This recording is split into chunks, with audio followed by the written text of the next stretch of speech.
Alma Coin, the person who's possibly named after alma mater. You know, one of those Latin phrases meaning nourishing mother. But then again, Alma may be a reference to the Latin name almus, meaning fostering, kind, and nourishing, even though she possesses none of those attributes. In Greek mythology, Almus is the ruler of the kingdom of Orchomenus. I hope I'm pronouncing that right. Almus was just another ruler. That's what the two of them have in common. That's all you need to know right now. Those are the parallels between the two of them. So Coin was a baddie. Huh. Suzanne Collins, the writer of all these things, had a father who served as an Air Force officer, and he was also a military historian, meaning he probably talked about the military and war to her a couple of times. She would go on to talk about the things related to literally what I just said, saying if I took the 40 years of my dad talking to me about war and battles and taking me to battlefields and distilled it down into one question, it would probably be the idea of necessary or unnecessary war. And that's very much the heart of it being her book Mockingjay. Coin leads a war that Collins herself considers to be necessary. At first, specifically leading District 13, one of the 13 districts that is definitely inspired by the 13 colonies. You remember the 13 British colonies that initially settled along the Atlantic coast of North America? These colonies are the same ones that would later go on to escape British rule by means of Revolutionary War, thus creating the United States of America, also commonly referred to as America. You know what? Now that I think about it, it kind of makes sense as to why the 75th Hunger Games would be the time that the revolution starts in Panem, because the Revolutionary War going on over here started in 1775, which is similar to 75 ATDD, which is the year that the other revolution started in Panem. I feel like I'm getting sidetracked again. But you know what? F it. I don't care. Because it also makes sense that District 13 would be New England. Because a little known part of New England is called Massachusetts. This thing. Massachusetts was the first colony to start a rebellion against the British government. And District 13, aka New England, aka Massachusetts, was the first district to start the rebellion against the capital. You know what? I'm feeling kind of wild today, so I'm going to go ahead and assume that each of the 13 districts are inspired by each of the 13 colonies. But I'm not going to get into that today. We can talk about that later. Right now, this video is focused on District 13. I mean, Coin. But actually, I think it's a good time to take a break from this dystopian world to talk about a way to better endure our own dystopia. And that would be no one other than today's sponsor, BetterHelp, the world's largest therapy service that is 100% online. The number one thing that I hear from everyone and their grandmother is that finding the right therapist can be challenging. In fact, it can be really discouraging. So this puppy over here has over 30,000 licensed and experienced therapists, which definitely gives you some options. BetterHelp's goal is trying to make therapy more affordable and accessible. I'm just gonna circle back to the online part. I really like the online part because when finding a therapist, you're not limited to options in your immediate surroundings. You don't have to go over to the next town to see anyone. You don't have to wait in a sketchy waiting room.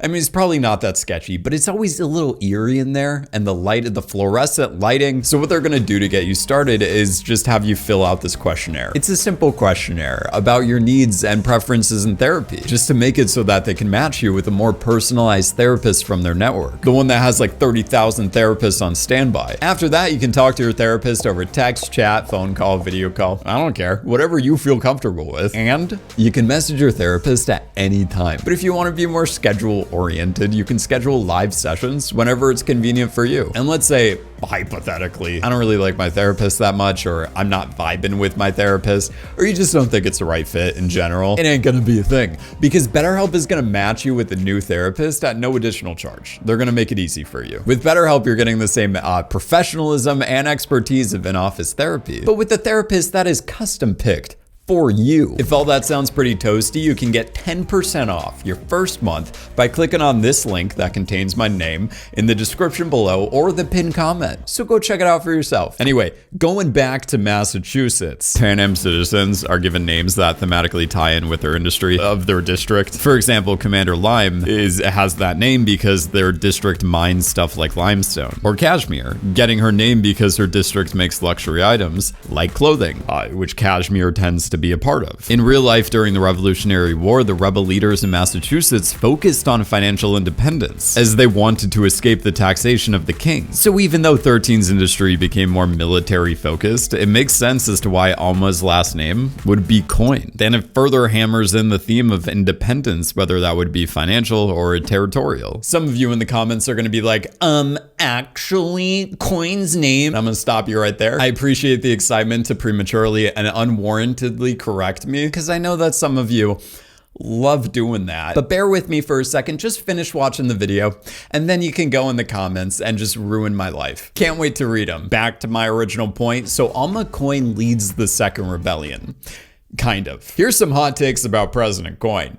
It's interesting how Coin was born around 25 ATDD, also known as the 25th Hunger Games, meaning two things. One, she is not Lucy Gray Baird, because she was born way after that. So we can just drop it. And number two, this means that Coin was too young to be in the first rebellion. She was too young to fight in it, and she was too young to exist in it. Meaning Coin has never experienced combat. And this is her first time experiencing warfare outside of the drills and the simulations. I actually really like this District 13 getting bomb scene, mainly because I'm a sick but also because even though Coin is the leader of District 13, which is at war, this is the first time that their leader is experiencing the fray. In fact, it's the first time that this entire bunker is experiencing an attack since the Dark Days. And because she never left her bunker, this is the first time that Coin is being exposed to any action in her entire life. And this is definitely the first time Plutarch is being exposed to any action in his entire life. With this context, you can genuinely see her worry. She's all like, this is the first time something real's happening. Oh no, it's not just a simulation anymore. But, and during this moment, she did show the same kind of care and empathy for her district that Snow showed for the capital. So yeah, Coin did genuinely seem afraid and worried about the District 13er's safety during the capital's air raid. She's not like a complete psychopath, I don't know. In terms of leadership, Coin doing all this training and going through all those simulations did her some good, because she was able to slow down and figure out that the capital had no idea where District 13 stashed some of their resources, because the capital was working with outdated blueprints of District 13. They didn't account for the expansion of the structure that happened during the past 75 years. So like any good tactician, Coin knew when to withhold troops from counterattacking the peacekeepers in order to preserve 13 soldiers and weaponry and other stuff. But I do find it kind of ironic that right after she tells Plutarch that he's out of his depth down there, she has her team reduce the oxygen levels to 14%. Reduce oxygen to 14% to conserve it. And I don't know if you know that I know this, but the lowest oxygen concentration for human survival is 19.5%. Then I should know, I Googled it. Somebody must have been at the computer going like, yeah, okay, I'm not doing that.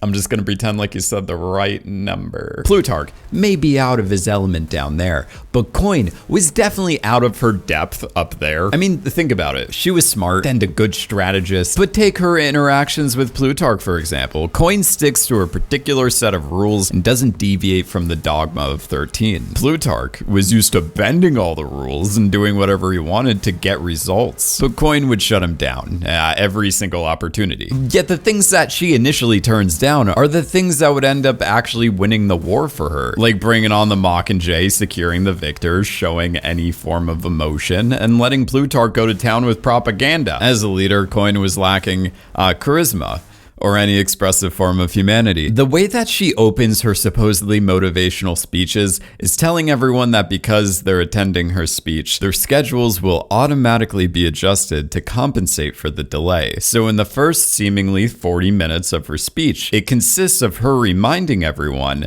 that their workday is now going to be longer. She's not inspirational at all during her first speech. Madam President, may I say you are so very concise.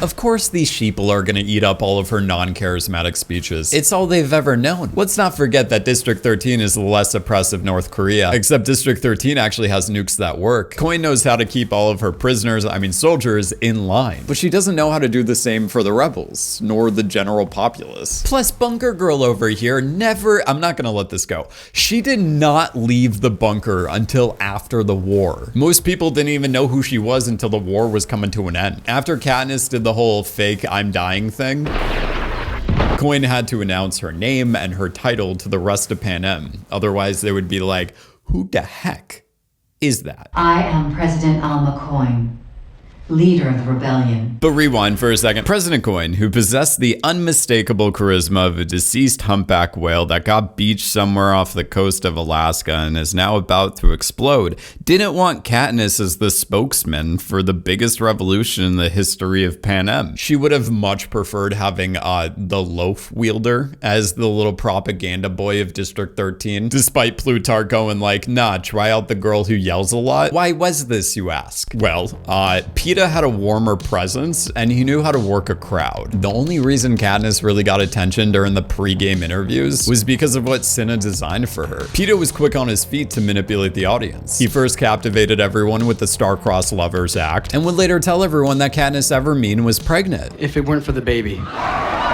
Causing the biggest outrage that the Capitol has ever seen. Like ever. Heck-a-doodle-doo. Haymitch was even the one to point out that Beetee played a huge part in making Katniss likable. It's mean, but it's true. From their very first meeting, Coin somehow knew that Katniss was going to be hard to control. I don't know.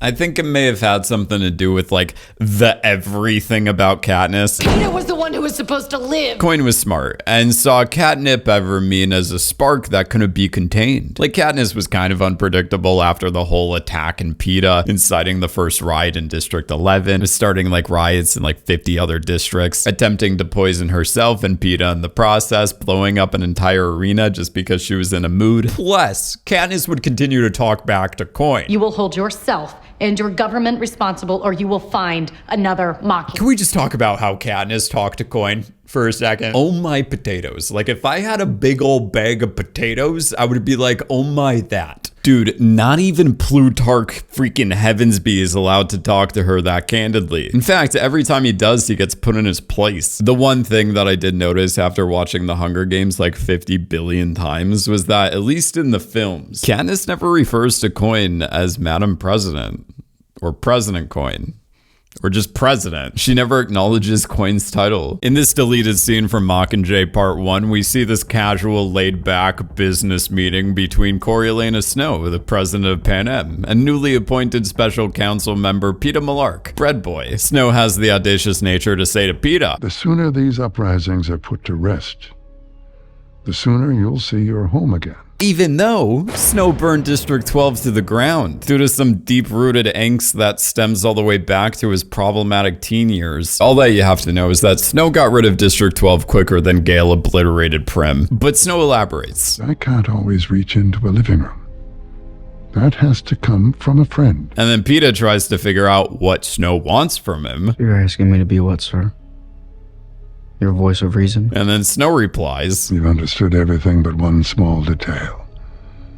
I'm not asking. Both Coin and Snow operate with power and control. You know, like 99% of leaders. I don't know why I said. But I feel like at the end of the day, Coin was the most dangerous of the two of them. And hear me out. Coin was someone who appeared to stick to a certain set of rules, principles, but towards the end there, she ended up bending them when nobody was looking. And who's to say she wasn't always bending these rules? Like during the time of the Democratic election in District 13 that made her president. I don't know. But think about it this way. There is still not a good amount of evidence that Coin did the thing. I mean, there's evidence, but like not a lot. Katniss was basically taking out Coin based on a feeling. At least Snow kind of let down this facade, and he was honest with people like Katniss and Beetee about his feelings about them, what he wants from them, how much he doesn't like them, and he would just blatantly take away the people you love. Well, Bunker Girl did it quietly, so you don't really know who to blame, and she makes you question the nature of your reality. The thing that I feel made Coin really want to kill the bird was probably due to Katniss's last act of insubordination. Towards the end of the war, Katniss wanted to be in the capital with her fellow soldiers. But Coin, this character that we haven't talked about yet, wanted to keep that bird in the cage. Oh my gosh, I finally just got the meaning behind the title Birdcage, the Robin Williams film from 1996. Coin wanted to keep Kat in that cage, keeping Kat in the same bunker that Coin hidden for the entirety of the war. Like I said, I'm not dropping it. I'm not doing it. But Katniss undermined Coin by just going like, I'm not doing that. I'm going to the Capitol. we get to see the straw that I feel really broke the camel's spinal cord right here. For a brief moment during the last time we see Coin before Katniss's wrongfully announced death, Coin is looking at a video feed of Katniss hanging out with Commander Paler, as the two of them are all buddy-buddy with each other. As we know by now, Paler had potential to become the next president of Panem, mainly because later on she becomes the next president of Panem. And rightfully so, like I mentioned like 50 times already, Coin is all bunker boy over here, while on the other hand, Paler fights alongside her fellow rebels and helps secure the wounded, capital or district. It doesn't matter to her. Paler was a true leader. The only thing Coin had really going for her was the fact that District 13 had the weapons, soldiers, hovercrafts, and other resources.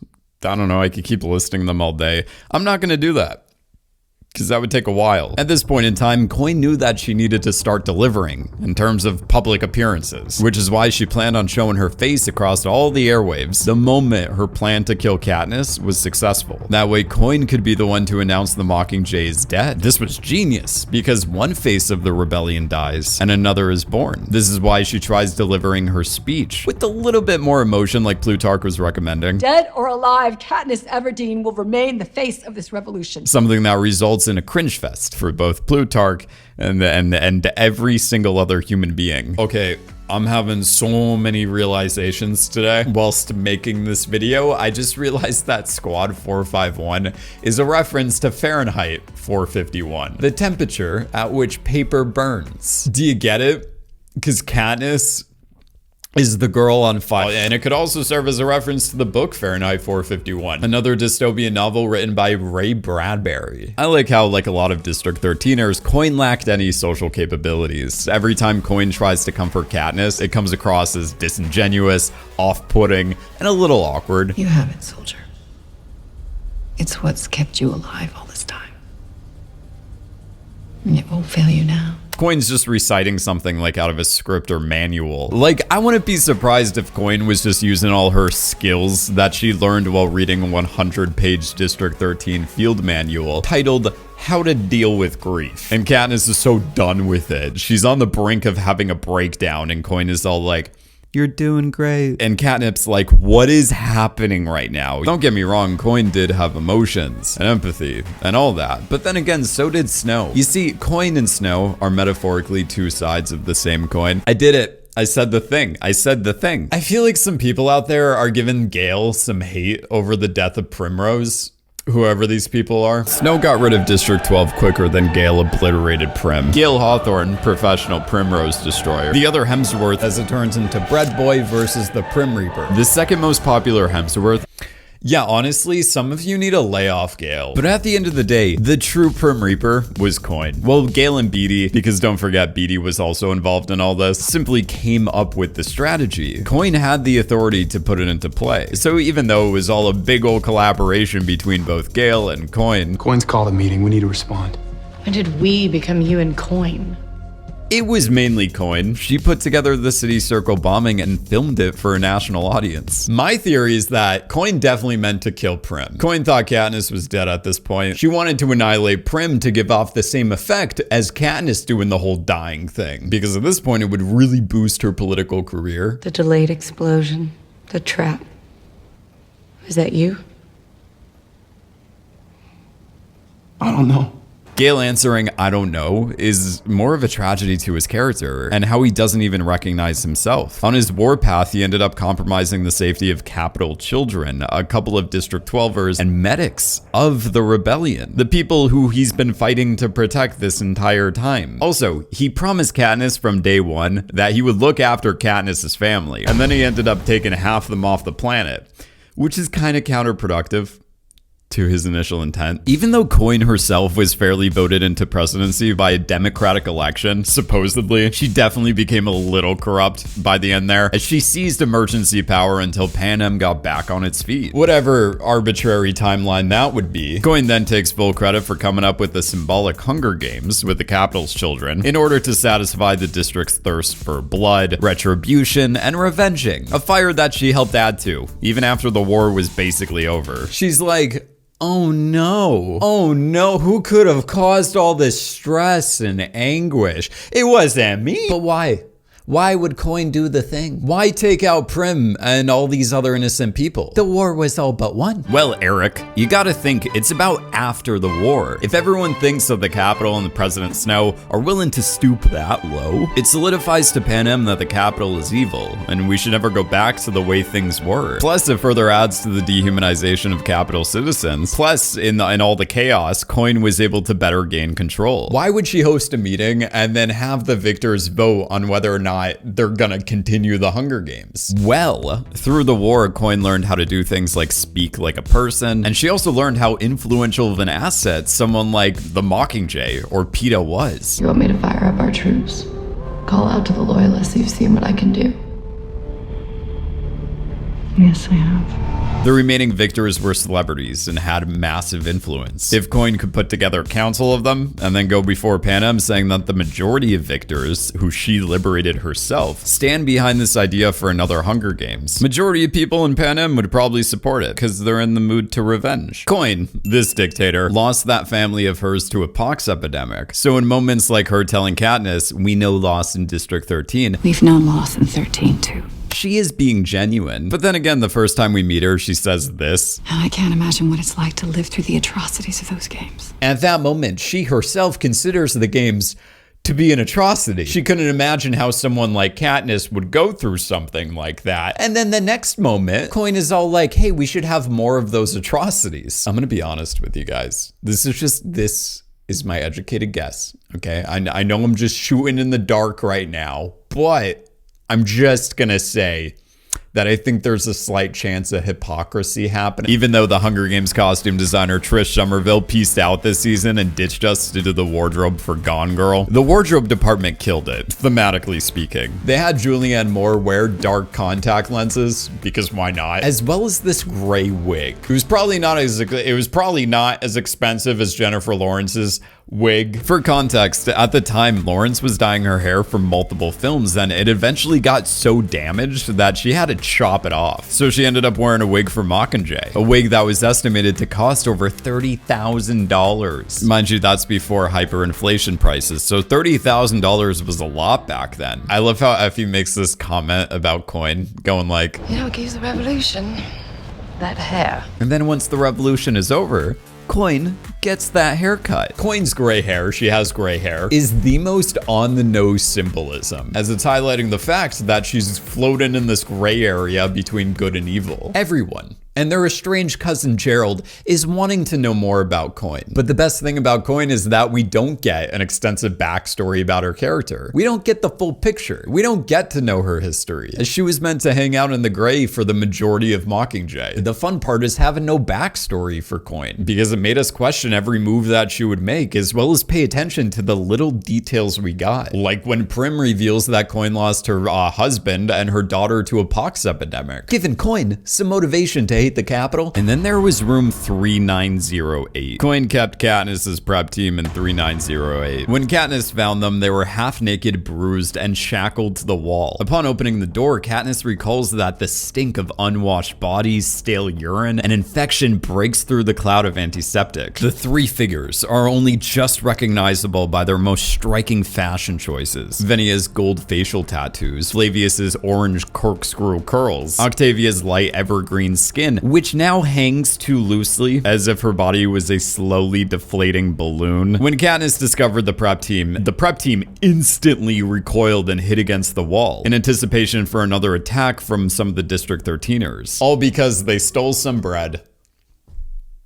Some people may be like, well, they did steal bread. Plus, Coin may have not been directly involved. And I'm going to stop you right there if that's what you're thinking. District 13 is the most well-oiled and fine-tuned machine in all of Panem. Everyone is accounted for. Everyone follows a schedule down to the minute. There is no wasted space. There is no wasted time. There is no wasted food. There are no cats. Coin oversees anything and everything in the bunker. She would have to allow the District 13ers to keep the prep team in these conditions. So yeah, she knew. She knew. Oh, in the books, they left this out in the movie, but in the books, Katniss's last condition was being that she would be the one to kill Snow. And Coin replies saying that when the time comes, I'll flip you for it. Do you get it? Cause I know it's like, Collins, please. I like this part of the book because I feel like her indecision to just giving away the whole killing of Snow is indicative of her own vendettas and how she would go on to act more merciless like Gale, because she too has lost people that she loved due to the oppressive rule of the capital. If all this isn't foreshadowing how Coin would go on to treat the Capitonians inhumanely, I don't know what would. So yeah, the fun part about Coin's character is the lack of context and just the quirky little hints of how she's gonna be a corrupt leader. By the time we realize Coin is a piece of trash, we also realize a little too late that she had white streaks in her hair, symbolically hinting at the fact that she's another Snow, as Snow had this Santa Claus white hair and white roses. You remember the white roses, how he uses these roses to mask the smell of blood in his mouth after poisoning both himself and his political enemies, as we all do from time to time. Coin is also seen sporting these very fashionable gray outfits through all of Mockingjay, similar to Coriolanus Snow wearing the gray peacekeeper uniform in that one movie with the snakes and the birds, symbolic of how Snow is torn between District 13 and the Capitol. When he makes up his mind at the end of the movie though, Snow is seen wearing red being symbolic of him continuing the Hunger Games and conforming to Capitol ideologies. It wasn't just the white streaks in her hair. Coin's gray clothing keeps getting lighter and lighter to the point where it's bordering being white. By the time of Mockingjay Part 2, the Provos of District 13 featured soldiers in white uniforms, matching, I don't know,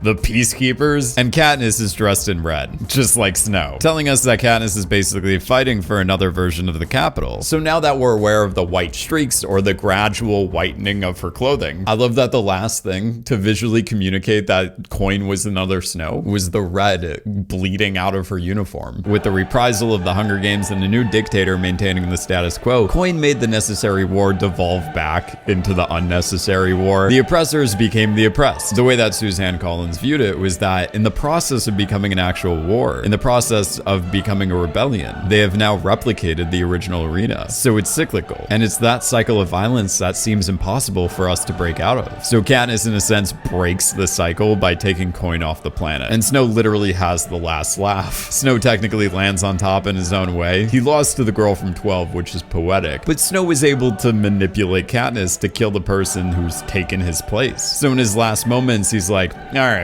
I can go now. I'm good. Thanks for taking out my real enemy, Cat. So yeah, I guess that's everything I had to say about Coin.